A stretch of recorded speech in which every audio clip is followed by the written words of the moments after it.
Hi, welcome back to physics घर। मैं आपका वही पुराना साथी engineer BB sir. One second. आज हम लोग फिर वेक्टर में डायरेक्शन से रिलेटेड ही देखेंगे क्वेश्चन, लेकिन आज हम लोग का प्लेन जो है ना वो चेंज हो गया है। प्रीवियस लेक्चर में, प्रीवियस क्लास में हम लोगों ने जाना था एक्स वाई प्लेन में जब कोई भी वेक्टर लाइज करता है फिर उसका डायरेक्शन हम लोग कैसे फाइंड आउट करते हैं। Today we are going to discuss about the direction, but we are going to discuss the vector lies in the plane yz और zx में लाइज करेगा, फिर हम लोग कैसे उसका डायरेक्शन फाइंड आउट कर सकते। तो माय डियर स्टूडेंट, यहां पर मैंने लिखा है फॉर्म नंबर 02। आज फॉर्म नंबर 2 देख रहे हैं।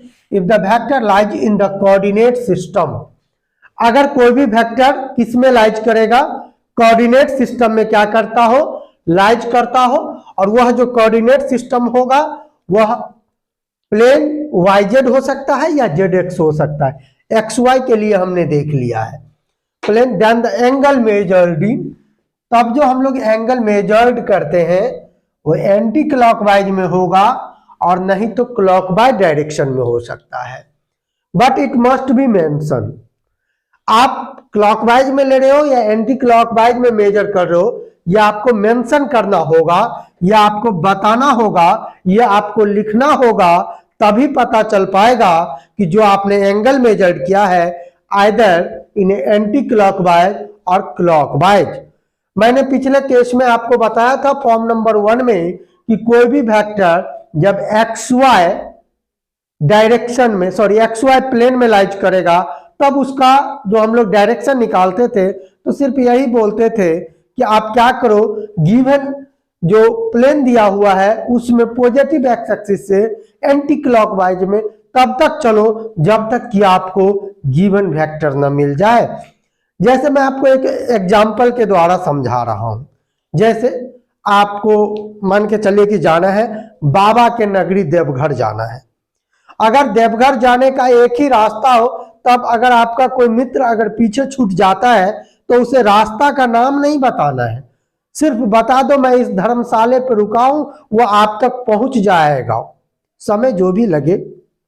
लेकिन आप अगर सुल्तानगंज से जल उठाते हो और बाबा के नगरी देवघर ही जाना है, मंजिल सबका बाबा से ही मिलने का है, सब लोग जाते बाबा से ही मिलने हैं, लेकिन रास्ते अगर अलग अलग हो, सुल्तानगंज से ही दोनों अलग अलग रास्ते से जा रहे हैं, तो आपको रास्ता का नाम बताना होगा कि मैं ए रास्ते से आ रहा हूं, और दूसरा आपको दोस्त को बताना होगा कि अगर तुम बी रास्ते से आ रहे हो तो मैं तुमसे अब देवघर में ही मिलूंगा, अगर ए रास्ते से आ रहे हो तो मैं इस धर्मशाला या होटल पे रुका हूं, आप हमसे मिल सकते हो। तो यहां भी वही बात है, फॉर्म नंबर 2 लिखा हुआ है ना, यहां 2 रास्ते होंगे आपके पास वेक्टर के डायरेक्शन को रिप्रेजेंट करने का, आइदर क्लॉकवाइज है या एंटी क्लॉकवाइज है। आप क्लॉकवाइज में ले रहे हो डायरेक्शन या एंटी क्लॉकवाइज में कैलकुलेट कर रहे हो, आपको ये चीज लिखना होगा, आपको ये चीज मेंशन करना होगा। तो चलिए हम लोग देखते हैं ये वाईजेड प्लेन में वेक्टर ये क्या कर रहा है, लाइज कर रहा है at an angle of 35 degree. तो सबसे पहले हम लोग ये वाला जो डायरेक्शन होता है ना, इसको एंटी क्लॉकवाइज कहते हैं। क्या कहते हैं my dear student, anti clockwise कहते हैं। देखिए ये घड़ी के विपरीत दिशा में, अपोजिट डायरेक्शन में है, इसीलिए इसका नाम है एंटी क्लॉक, ठीक है ना। तो जब आप डायरेक्शन लिखोगे तो लिखना पड़ेगा। एक नया क्वेश्चन बना लीजिए। भाई साहब मैं गलती कर दिया, थोड़ा सा इसमें मुझे कुछ छेड़छाड़ नहीं करना था। अगला डायग्राम बना लीजिए इसी तरह का एक सुंदर सा डायग्राम।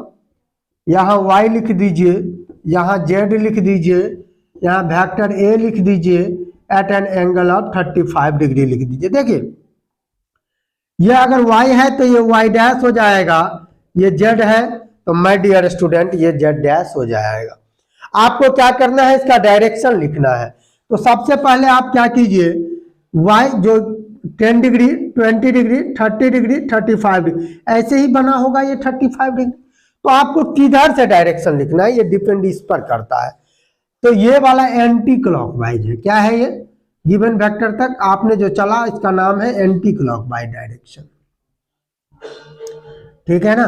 तो जैसे ही आप लिखेंगे, यहां से आप देख लीजिए, डायरेक्शन ऑफ वेक्टर ए बराबर, तो आपको लिखना होगा 35 डिग्री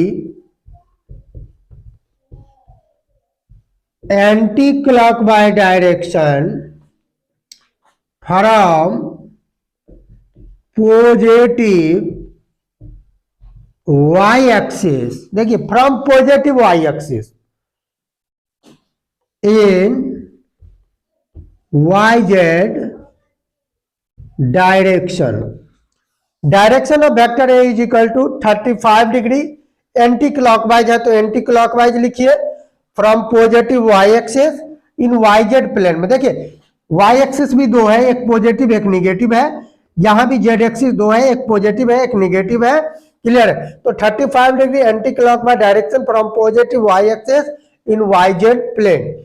अगर और करके लिखना हो, ध्यान दीजिएगा, और करके लिखना हो तो फिर कैसे आप लिख सकते हो इस डायरेक्शन को, ध्यान से देखेंगे सब कुछ समझ में आ जाएगा, कोई डाउट रहेगा ही नहीं कि आप मुझसे पूछोगे। ये ऐसा नहीं है कि मौसम के तरह तुम भी बदल तो न जाओगे।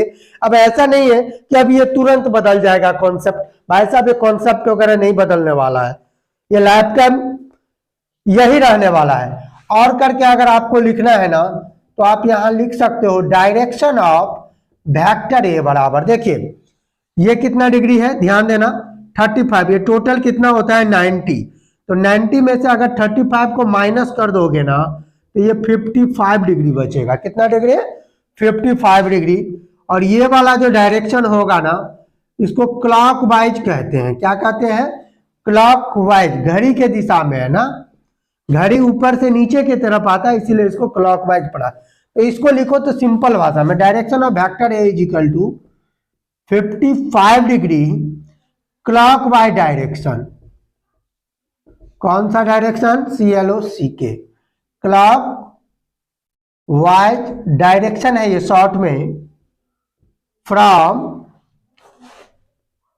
Positive Z axis in Y Z plane. कौन सा प्लेन में? Y Z. मैंने लिखा 55 degree clockwise direction, 55 degree clockwise direction from positive Z axis in Y Z plane में। चलिए यहां तक सबको समझ में आ गया। अब हम लोग बढ़ते हैं क्वेश्चन नंबर 2 के तरफ। किसके तरफ बढ़ते हैं? क्वेश्चन नंबर 2 के तरफ।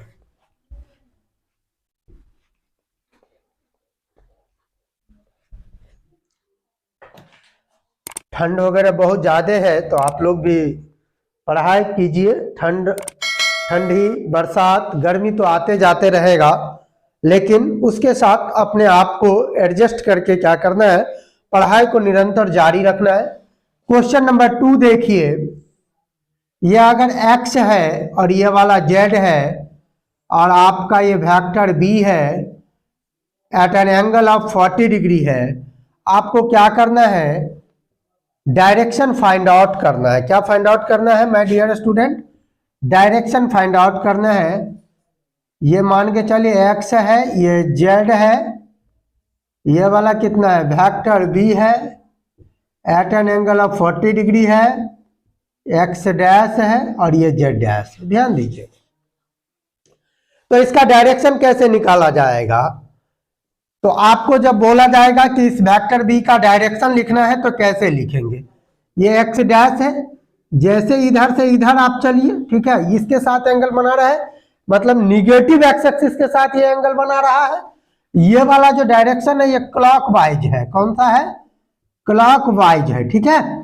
तो जैसे ही आप डायरेक्शन लिखोगे ना तो कैसे लिखोगे? यहां देखो, डायरेक्शन ऑफ वेक्टर b बराबर 40 डिग्री, ये वाला कौन सा है?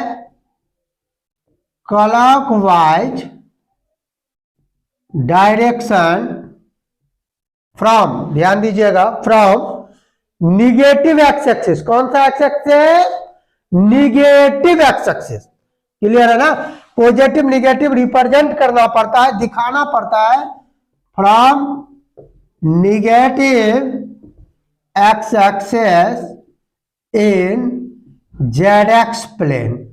माय डियर स्टूडेंट, एक बात मैं और क्लियर कर दूं कि एक्सिस में भी निगेटिव में भी पॉजिटिव हो सकता है, लेकिन प्लेन कभी भी ना पॉजिटिव ही रहता है, निगेटिव नहीं होता। तो ये नहीं कि वेक्टर ना इस जोन में लाइज कर रहा है तो खट से लिख दो ना एक्स निगेटिव जेड पॉजिटिव, ऐसा नहीं होता। ठीक है, अगर और करके लिखना हो, क्या करके लिखना हो, और इसी को दूसरे भाषा में मान के चलो कि एंटी क्लॉकवाइज में लिखना है। ये वाला 40 डिग्री है तो ये वाला कितना हो जाएगा भाई साहब, 50 डिग्री। कितना डिग्री हो जाएगा, तो इसी को दूसरे भाषा में जब आप लिखोगे तो लिखोगे 50 डिग्री। ये वाला अगर क्लॉकवाइज है तो ये इसका उल्टा हो जाएगा तो एंटी हो जाएगा। तो 50 degree anti clockwise direction from, ध्यान देना ये पॉजिटिव है ना, positive Z axis in Z X plane. Clear है, कौन सा प्लेन में हो जाएगा, जेड एक्स प्लेन में। क्लियर है, चलिए क्लियर हो गया होगा। अब देखते हैं क्वेश्चन नंबर 3। क्वेश्चन नंबर 3 में ध्यान से देखिएगा, ये y है, ये z है, ये मान के चलिए 25 डिग्री है, वेक्टर c है। क्या है बाबू, वेक्टर c है। एक नया डायग्राम बना लीजिए,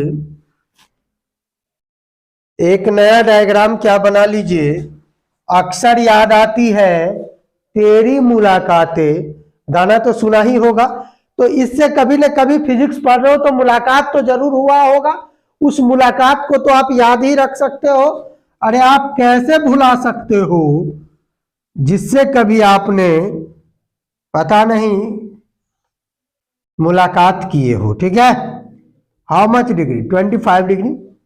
अब जरा सा ध्यान दो, मैं ऊपर ही लिख देता हूं, नीचे हो सकता है कि आपको दिखाई ना दे सही से। क्वेश्चन समझ में आ रहा होगा, बहुत प्यार से समझना है, घबराने की कोई बात नहीं है, और बहुत आसान भी है ये। अगर ये y है तो ये y डैश हो जाएगा, ये z है तो ये z डैश हो जाएगा। क्लियर है। अब वेक्टर c के बारे में लिखना है, डायरेक्शन ऑफ वेक्टर c बराबर, ध्यान देना ये वाला अगर देखोगे ना तो ये ऐसे आता है, ऐसे का मतलब एंटी हो गया। क्या हो गया, एंटी हो गया। क्या हो गया, एंटी हो गया। तो डायरेक्शन ऑफ वेक्टर c बराबर 25 degree anti clockwise direction, anti clockwise direction, ध्यान देना, from negative y axis in YZ plane. देखो भाई साहब 25 degree anti clockwise direction from negative y axis in YZ plane. अगर ये वाला देखोगे तो कितना, बोलना 90 माइनस 25 कितना, 65। ये टोटल कितना, 90। तो ये वाला 65 क्या है, ये क्लॉकवाइज है। कौन सा है, क्लॉकवाइज है। तो कैसे लिखोगे भाई साहब, और करके 65 डिग्री, वो एंटी है ना तो इसको डायरेक्ट लिख दो, उतना नहीं सोचना है। क्लॉकवाइज डायरेक्शन फ्रॉम, ये भी निगेटिव, जेड एक्सिस भी negative, from negative Z axis. ठीक है, इन YZ प्लेन। भाई साहब प्लेन कभी भी ना निगेटिव नहीं होएगा। क्या नहीं होएगा, निगेटिव नहीं होएगा। ठीक है, और तुम्हें भी ना लाइफ में कभी भी क्या करना है, निगेटिव नहीं होना है। क्वेश्चन नंबर 4, ऑल क्वाड्रेंट में मैं क्वेश्चन लेकर के एक्स जेड के लिए रूल सेम है, मैं लेकर के बना दे रहा हूं। अगर ये 45 पर भी एक क्वेश्चन को मैं बना दे रहा हूं, ठीक है डी। चलिए एक नया डायग्राम बना लेते हैं जिससे क्वेश्चन को समझना क्या हो जाएगा। X Z x dash Z dash how much 45 degree vector D. ध्यान दीजिएगा ये वाला डायरेक्शन क्या कहलाएगा, क्लॉक वाई डायरेक्शन। कौन सा डायरेक्शन, क्लॉक वाई डायरेक्शन। चलिए फटाफट लिख ले रहा हूं मैं, डायरेक्शन ऑफ वेक्टर डी बराबर 45 डिग्री क्लॉकवाइज डायरेक्शन फ्रॉम, देखिए पॉजिटिव है ना, positive X axis and Z X plane. और करके अगर इसी को लिखना हो ना तो और करके देखिए क्या लिखिएगा। ये 45 तो इधर से भी कितना 45, इधर से भी 45, लेकिन ये क्या हो जाएगा, एंटी हो जाएगा। क्या हो जाएगा, अगर वो क्लॉक है तो ये एंटी हो जाएगा। तो यहां से लिखिए ना 45 degree anti clockwise direction from, ये देखिए लेकिन ये निगेटिव हो जाएगा। क्या हो जाएगा, negative Z axis in Z X plane. कौन सा plane, Z X plane. Clear है। थैंक यू, आज के लिए इतना ही, फिर मिलते हैं हम लोग अगले क्लास में।